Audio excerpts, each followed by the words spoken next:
ایک کنجوس کے گھر کوئی مہمان آیا تو اس نے اپنے بیٹے سے کہا کہ آدھا کلو عمدہ قسم کا گوشت کہیں سے لے کر آؤ۔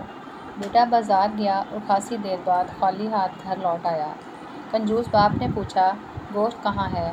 بیٹا بولا، ابا جان، میں کسائی کے پاس گیا اور اس سے کہا کہ جو سب سے عمدہ گوشت تمہارے پاس ہے وہ آدھا کلو مجھے دے دو۔ کسائی نے کہا، بے فکر رہو، میں تمہیں ایسا گوشت دوں گا کہ گویا مکھن ہو۔ میں نے سوچا کہ اگر ایسا ہی ہے تو مکھن ہی لے لیتا ہوں۔ میں نے کسائی سے گوشت لینے کا ارادہ ترک کر دیا اور سیدھا بقال کے پاس گیا اور اس سے کہا کہ تمہارے پاس جو سب سے عمدہ مکھن ہے وہ دے دو۔ بقال نے کہا، بے فکر رہو، میں تمہیں ایسا مکھن دوں گا کہ گویا شہد ہو۔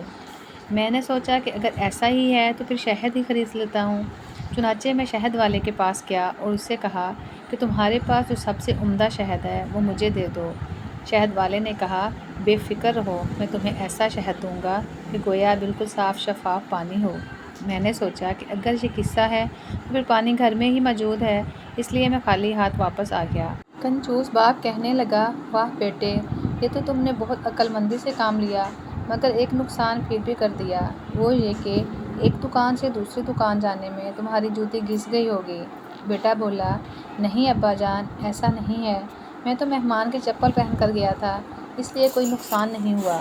بیچارہ مہمان جو بڑی دیر سے کھانے کے انتظار میں بیٹھا ہوا تھا، اب فوراً اٹھا اور اپنی منزل کو روانہ ہو گیا کہ کہیں دوسرے وقت کے کھانے کے لیے کھانے کے انتظار میں مزید تکلیف نہ برداشت کرنا پڑے۔